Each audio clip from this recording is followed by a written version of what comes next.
តោះសួស្តីពុកម៉ែបងប្អូនអញ្ចឹងសម្រាប់ពុកម៉ែបងប្អូនដែលកំពុងតែស្វែងរកប្រភេទធុងបានឆ្នាំដែលងាយស្រួលប្រើប្រាស់កម្លាំងខ្លាំងហើយអាចបាញ់កម្ពស់ខ្ពស់បានប្រភេទនេះបងអាចយកទៅបាញ់ចំការតារ៉េនចំការស្វាយចំការចន្ទីដែលមានកម្ពស់ខ្ពស់គឺងាយស្រួលមែនទែនសម្រាប់ប្រភេទធុងនេះគឺចំណុះរបស់វាផ្ទុករហូតដល់20លីត្រនិងមានម៉ូទ័រក្លុកថ្នាំហើយជាពិសេសគឺប្រើជាមួយម៉ូទ័របូន2ធុងនេះគឺយើងប្រើជាមួយនឹងអាគុយ12វ៉ុលសាក់មកពេញបងអាចបាញ់ពី15ទៅ20ធុងហើយចំណុះរបស់វាគឺ20លីត្របង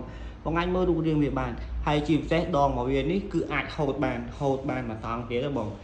នេះបងអាចមើលមុខផ្លាស់ដងរបស់វាគឺយើងមានចំនួនក្បាលរបស់វា5ហើយនេះគឺដុំសាក់របស់វាអញ្ចឹងសម្រាប់ពុកម៉ែបងប្អូនដែលកំពុងតែចាប់អារម្មណ៍ឬកំពុងតែស្វែងរកប្រភេទធុងបាញ់